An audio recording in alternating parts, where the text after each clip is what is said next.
사도신경으로 우리의 신앙을 고백하겠습니다. 나는 전능하신 아버지 하나님 천지의 창조주를 믿습니다. 나는 그의 유일하신 아들 우리 주 예수 그리스도를 믿습니다. 그는 성령으로 잉태되어 동정녀 마리아에게서 나시고 본디오 빌라도에게 고난을 받아 십자가에 못 박혀 죽으시고 장사된 지 사흘 만에 죽은 자 가운데서 다시 살아나셨으며 하늘에 오르시어 전능하신 아버지 하나님 우편에 앉아 계시다가 거기로부터 살아있는 자와 죽은 자를 심판하러 오십니다. 나는 성령을 믿으며 거룩한 공교회와 성도의 교제와 죄를 용서받는 것과 몸의 부활과 영생을 믿습니다. 아멘. 하나님께서 오늘 우리에게 주시는 말씀은 잠언 6장입니다. 구약 성경 915쪽 잠언 6장 말씀을 교독하겠습니다. 내 아들아, 네가 만일 이웃을 위하여 담보하며 타인을 위하여 보증하였으면 내 입의 말로 네가 얽혔으며 내 입의 말로 인하여 잡히게 되었느니라. 내 아들아, 네가 내 이웃의 손에 빠졌은즉 이같이 하라. 너는 곧 가서 겸손히 내 이웃에게 간구하여 스스로 구원하되 내 눈을 잠들게 하지 말며 눈꺼풀을 감기게 하지 말고 노루가 사냥꾼의 손에서 벗어나는 것 같이 새가 그물 치는 자의 손에서 벗어나는 것 같이 스스로 구원하라. 게으른 자여 개미에게 가서 그가 하는 것을 보고 지혜를 얻으라. 개미는 두령도 없고 감독자도 없고 통치자도 없으되 먹을 것을 여름 동안에 예비하며 추수 때 양식을 모으느니라. 게으른 자여 네가 어느 때까지 누워 있겠느냐? 네가 어느 때에 잠이 깨어 일어나겠느냐? 좀 더 자자, 좀 더 졸자, 손을 모으고 좀 더 누워 있자 하면 네 빈궁이 강도같이 오며 네 곤핍이 군사같이 이르리라. 불량하고 악한 자는 구부러진 말을 하고 다니며 눈짓을 하며 발로 뜻을 보이며 손가락질을 하며 그의 마음에 패역을 품으며 항상 악을 꾀하여 다툼을 일으키는 자라. 그러므로 그의 재앙이 갑자기 내려 당장에 멸망하여 살릴 길이 없으리라. 여호와께서 미워하시는 것 곧 그의 마음에 싫어하시는 것이 67가지이니 곧 교만한 눈과 거짓된 혀와 무죄한 자의 피를 흘리는 손과 악한 계교를 꾀하는 마음과 빨리 악으로 달려가는 발과 거짓을 말하는 망령된 증인과 및 형제 사이를 이간하는 자이니라. 내 아들아, 네 아비의 명령을 지키며 네 어미의 법을 떠나지 말고 그것을 항상 네 마음에 새기며 네 목에 매라. 그것이 네가 다닐 때에 너를 인도하며 네가 잘 때에 너를 보호하며 네가 깰 때에 너와 더불어 말하리니 대저 명령은 등불이요 법은 빛이요 훈계의 책망은 곧 생명의 길이라. 이것이 너를 지켜 악한 여인에게 이방 여인의 혀로 호리는 말에 빠지지 않게 하리라. 내 마음에 그의 아름다움을 탐하지 말라. 그 눈꺼풀에 홀리지 말라. 음녀로 말미암아 사람이 한 조각 떡만 남게 되며 음란한 여인은 귀한 생명을 사냥함이니라. 사람이 불을 품에 품고서야 어찌 그의 옷이 타지 아니하겠으며 사람이 숯불을 밟고서야 어찌 그의 발이 되지 아니하겠느냐. 남의 아내와 통관하는 자도 이와 같을 것이라. 그를 만지는 자마다 벌을 면하지 못하리라. 도둑이 만일 줄일 때에 배를 채우려고 도둑질하면 사람이 그를 멸시하지는 아니하려니와 들키면 7배를 갚아야 하리니 심지어 자기 집에 있는 것을 다 내주게 되리라. 여인과 간음하는 자는 무지한 자라. 이것을 행하는 자는 자기의 영혼을 망하게 하며 상함과 능욕을 받고 부끄러움을 씻을 수 없게 되나니 남편이 투기로 분노하여 원수 갚는 날에 용서하지 아니하고 어떤 보상도 받지 아니하며 많은 선물을 줄지라도 듣지 아니하리라. 아멘. 잠언 6장에는 크게 4가지 주제로 교훈 그리고 경고를 하고 있습니다. 보증에 대한, 경솔한 보증에 대한 교훈이 있고요. 또 게으른 자에 대한 교훈, 그리고 불량하고 악한 자에 대한 교훈, 그리고 마지막 부분은 음행하는 자에 대한 경고와 교훈의 말씀이 있습니다. 오늘 본문도 내 아들아 이렇게 시작합니다. 내 아들아. 사랑하는 아버지가, 사랑하는 부모가 자녀를 아끼는 마음으로 이 교훈의 말씀, 경고의 말씀을 하는 거죠.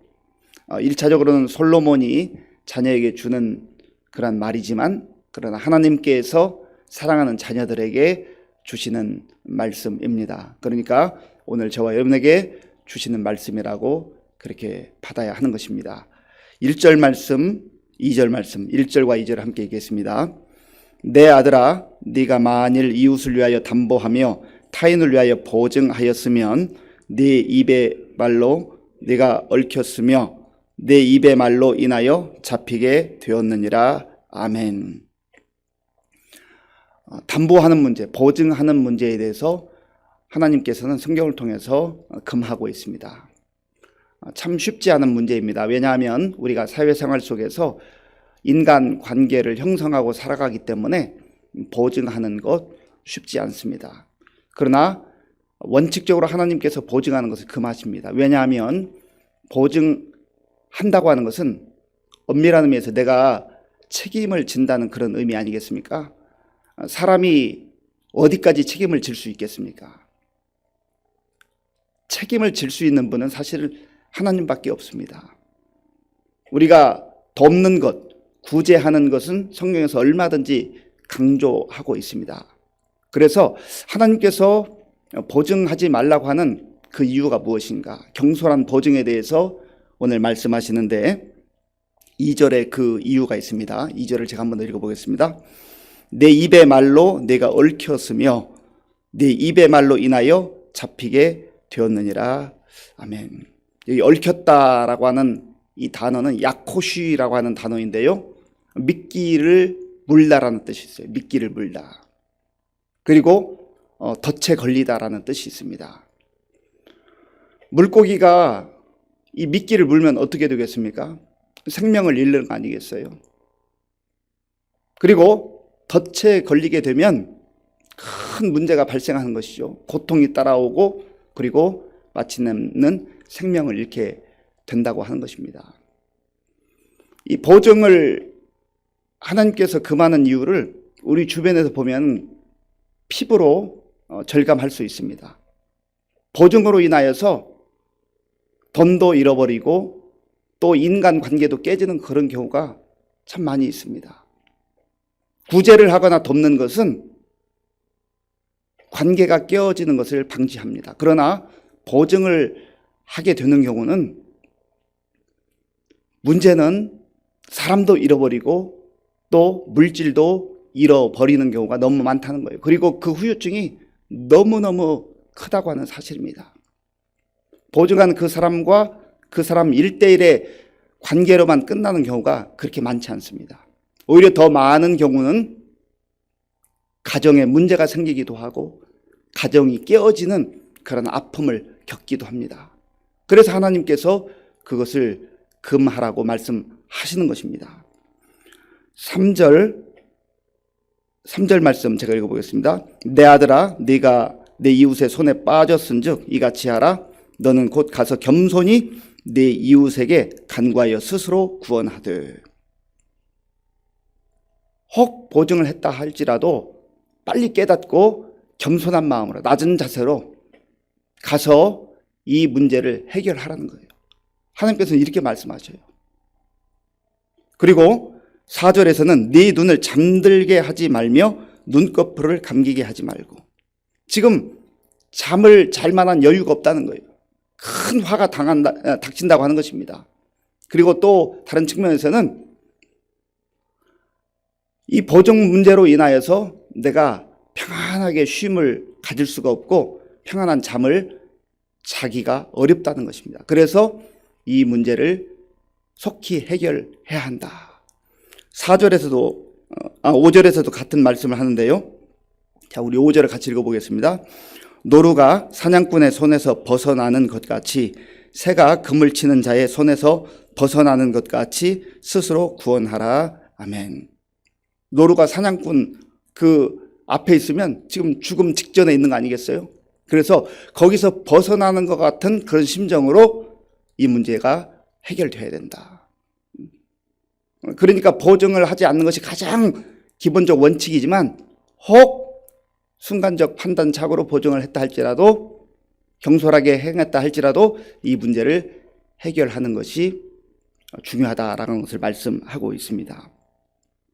또한 6절부터 11절까지는 게으른 자에 대한 경고 그리고 교훈을 말씀하고 있습니다. 본문 6절 말씀, 6절 함께 읽겠습니다. 게으른 자여 개미에게 가서 그가 하는 것을 보고 지혜를 얻으라. 아멘.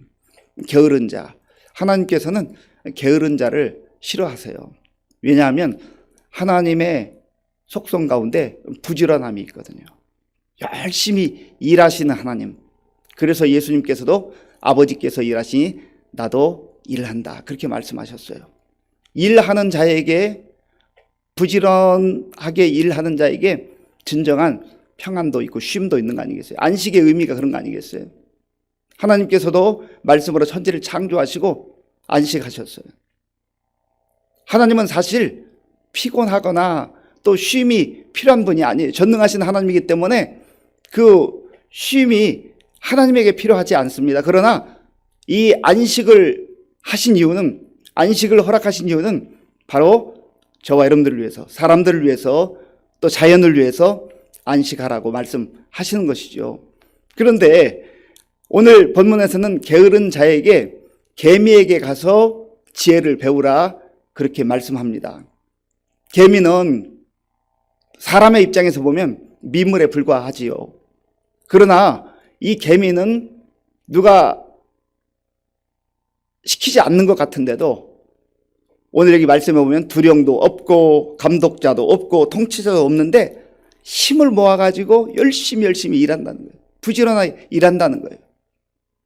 그런데 사람들은 그렇게 개미만도 못한 그런 인생을 사는 경우가 많다라는 것이죠. 그러면 왜 게으르게 되는 것인가? 게으른 자는 왜 게으름에 빠지게 되는 것인가? 먼저 기억해야 될 것은 시간의 소중성을 모르기 때문에 그렇습니다. 시간이 얼마나 소중하다고 하는 것을 알지 못하기 때문에 시간을 아무렇게나 보내는 거죠. 그래서 시간이 소중하다라고 하는 것, 그리고 시간이 소중한 이유 중에 하나는 시간은 한정되어 있다는 거예요. 시간이, 우리에게 이 땅에서 주어진 시간은 무한하지 않습니다. 오래 살아도 100년 사는 그런 인생인데 이 100년이 대단히 긴 것 같기도 하지만 사실 영혼의 관점에서 보면 짧은 순간이잖아요. 지나가는 그런 순간과 같다고 성경이 말씀하고 있지 않습니까? 그래서 이 시간을 함부로 방탕하게 보내서는 안 된다는 거죠. 낭비해서는 안 된다는 거죠.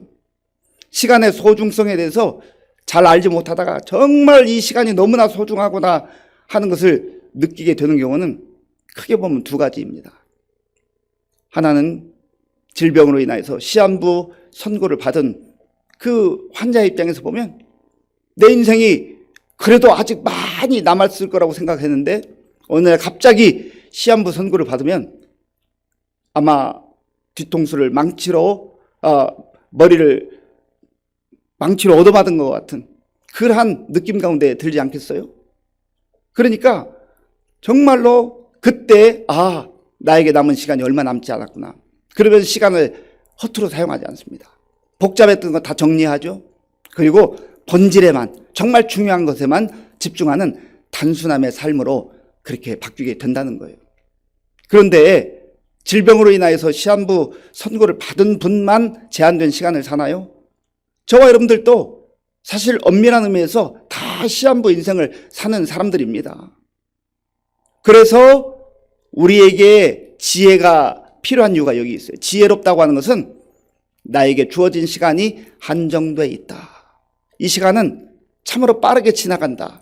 그리고 보다 더 중요한 것은 언젠가 이 시간이 지나간 다음에 우리는 모두 하나님 앞에 설 그날이 온다라고 하는 것을 기억하는 사람이 지혜로운 사람이라고 하는 거죠. 게으른 사람은 바로 그러한 것을 생각하지 않고 자기 생각대로 그냥 그 시간, 소중한 시간을 아무렇게나 함부로 사용한다고 하는 겁니다. 또한 게으른 자의 특징은 삶의 목적이 불분명한 거예요. 오늘 내가 해야 될 일, 무엇을 해야 되고 어떻게 살아야 되는지를 잘 알지 못하는 거예요. 그러니까 빈둥빈둥거리고 또 계속 침대에 붙어 있고 그렇게 살아가게 되는 것이죠. 내가 오늘 해야 될 일이 분명한 사람은 게으르게 살 수가 없습니다. 여기서 게으름은 1차적으로는 육체적 게으름을 말합니다. 그래서 좀 더 자자, 좀 더 졸자 이렇게 해서는 안 된다. 그렇게 말씀하는데 영적인 게으름에 대해서도 우리에게 말씀한다고 하는 것을 꼭 기억해야 됩니다. 육적인 게으름은 그야말로 아무 하는 일 없이 빈둥빈둥 그렇게 시간을 보내는 것, 그것을 육적 게으름이라고 한다면 어떤 사람은 정말 열심히 살아요. 이른 아침에 일어나서 밤늦게까지 뭔가 열심히 일합니다.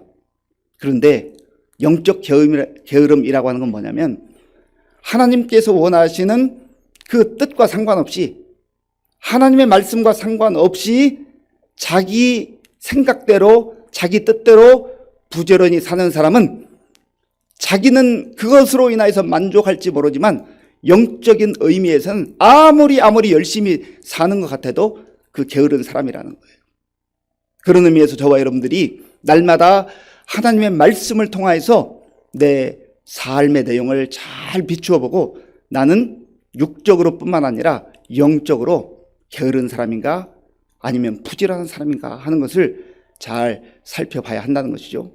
육적으로 부지런한 사람은요, 내가 영적으로 게으르다는 생각을 잘 하기가 쉽지가 않습니다. 그래서 우리가 하나님의 말씀을 통해서 육적인 부분뿐만 아니라 영적인 부분까지 살펴봐야 한다는 것이죠. 세 번째로 교훈하고 경고하는 말씀은 불량하고 악한 자에 대한 그러한 말씀입니다. 12절부터 19절까지 나오는데요.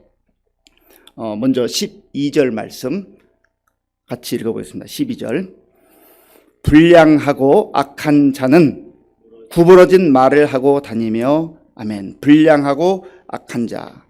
여기서 불량하다라고 하는 것은 벨리야알이라고 하는 단어인데요. 무가치한 그런 뜻이 있어요. 무가치한. 전혀 가치가 없는, 그리고 유익하지 않는, 무익한이라는 뜻이 있어요. 그러니까 그가 무슨 일을 하고 어디를 다니든지 전혀 가치 없는 무가치한 그런 행동도 하고 말도 하고 삶을 살아가는 사람을 불량한 자라고 일컫습니다. 보통 불량하다고 하면 행동이 거친 사람, 그래서 남을 협박하고 남을 위협하고 그렇게 하는 사람을 불량하다고 하지만 여기서는 좀 더 깊은 의미로 무가치한 인생을 사는 사람, 무익한 인생을 사는 사람을 일컬어서 불량한 자라고 합니다. 그리고 그 뒤에 나오는 악한 자, 사실 불량한 자와 악한 자는 큰 의미에서 같은 그러한 범주에 들어간다고 볼 수 있죠. 구부러진 말을 하고 다니면 전혀 옳은 말, 바른 말 할 수가 없다는 거예요. 그런데 이 불량하고 악한 자들이 살아가는 삶의 형태를 하나님께서 미워하는 7가지로 오늘 말씀에서는 정리를 하고 있습니다. 자, 보면 16절부터 19절까지인데요. 16절부터 19절까지를 함께 읽겠습니다. 여호와께서 미워하시는 것, 곧 그의 마음에 싫어하시는 것이 17가지이니 곧 교만한 눈과 거짓된 혀와 무죄한 자의 피를 흘리는 손과 악한 계교를 꾀하는 마음과 빨리 악으로 달려가는 발과 거짓을 말하는 망령된 증인과 및 형제 사이를 이간하는 자이니라. 아멘. 교만한 눈을 가지고 교만한 태도로 다른 사람을 바라보고 또 세상을 바라보는 그러한 사람이 불량하고 악한 자라는 거예요. 교만은 하나님 앞에서도 악한 것이고 또 사람들 앞에서도 악한 것이죠. 그래서 교만한 사람을 하나님께서 가장 싫어하셔요. 교만한 자의, 불량하고 악한 자의 특징은 하나님을 인정하지 않는다는 거예요. 하나님 없이 사는 인생이에요. 그리고 거짓된 혀, 끊임없이 자기 이익을 취하기 위해서 거짓말하고 어떻게든지 남을 속이려 드는 이러한 사람, 그러한 삶을 일컫는 것이죠. 그리고 무죄한 자의 피를 흘리는 손, 아무런 잘못이 없는데도 내 것으로 취하기 위해서, 내 유익을 위해서 죄 없는 사람의 피를 흘리는 그런 사람을 일컬어서 불량하고 악한 자라 말합니다. 악한 계교를 꾀하는 마음, 아주 나쁜 의도를 가지고 음모하는 거죠. 음모. 이러한 삶을 일컬어서 불량하고 악한 자라 성경은 말합니다. 그리고 빨리 악으로 달려가는 팔, 악을 행하는데 부지런한 거예요. 아까 게으른 자에 대해서 말씀드렸습니다마는 이 불량하고 악한 자들은요, 악을 행하는 데 있어서는 또 얼마나 재빠른지 몰라요. 얼마나 또 부지런한지 몰라요. 참 이게 아이러니죠. 그리고 거짓을 말하는 망령된 증인, 그리고 형제 사이를 이간하는 자, 이 모든 일들, 이 7가지의 내용들이 하나님께서 미워하시는 것이고 싫어하시는 것이고, 그리고 불량하고 악한 그런 모습이다라고 하는 겁니다. 음행에 대한 내용은 그 이후의 말씀 20절부터 35절까지 있는데, 내일 본문 7장의 내용이 또 전체 음행과 관련되기 때문에 내일 한꺼번에 음행에 대해서 묵상을 하도록 하겠습니다. 사랑하는 성도 여러분, 경솔한 보증, 그리고 게으른 자의 삶, 불량하고 악한 자, 이러한 삶에 대해서 하나님께서는 경고하고 있습니다.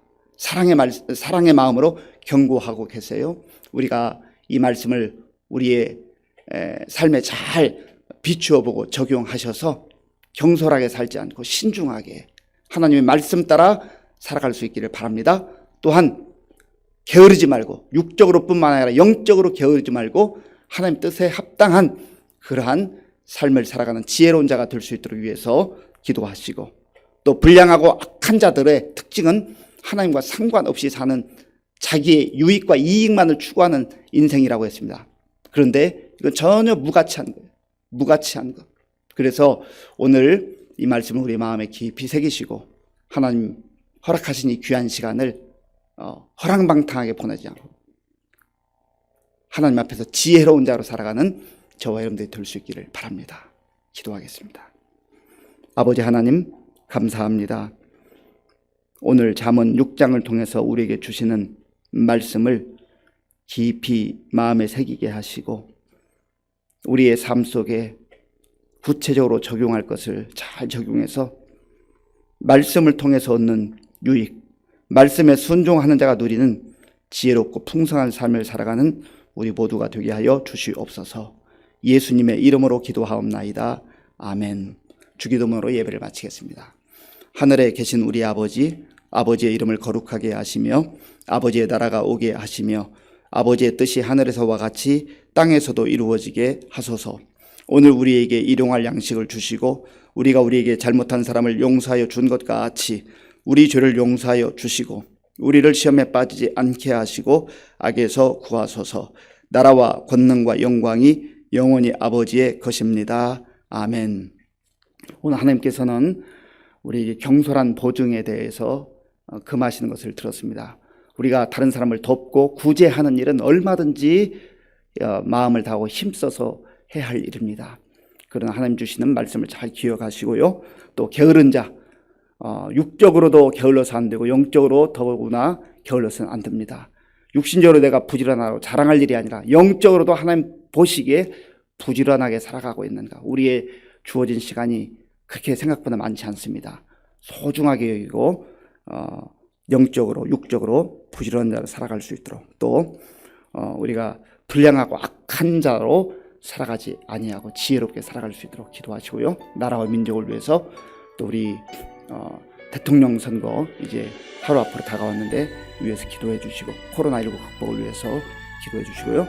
지금 삼척동에 그리고 울진 이 산불이 아직도 잡히지 않았는데 오늘 또 이 일을 위해서 수고하는 모든 분들 하나님께서 인명피해 발생하지 않게 하시고 잘 산불 진화할 수 있도록 기도하시고요. 지금 우크라이나에서 전쟁이 계속 진행되고 있는데 정말 끓는 마음으로 우리가 간절한 마음으로 같이 기도해야 되겠습니다. 우리 교회와 성도님들을 위해서 기도할 때 우리 어르신들을 위해서 또 다음 세대를 위해서 기도해 주시고, 김은영 권사님의 부친 목사님께서 어제 스텐트 시술을 하시려고 했는데 좀 여의치 않아가지고 하지 못했습니다. 앞으로도 쉽지 않을 것 같고 아마 약물로 이렇게 치료해야 될 것 같은데 위해서 기도해 주시기 바랍니다. 그리고 군 복무 중 우리 청년들, 또 세계 곳곳에 나가 복음 전하는 선교사님들, 부활절을 우리 새생명 축제를 위해서 기도하겠습니다. 아버지 하나님 감사합니다.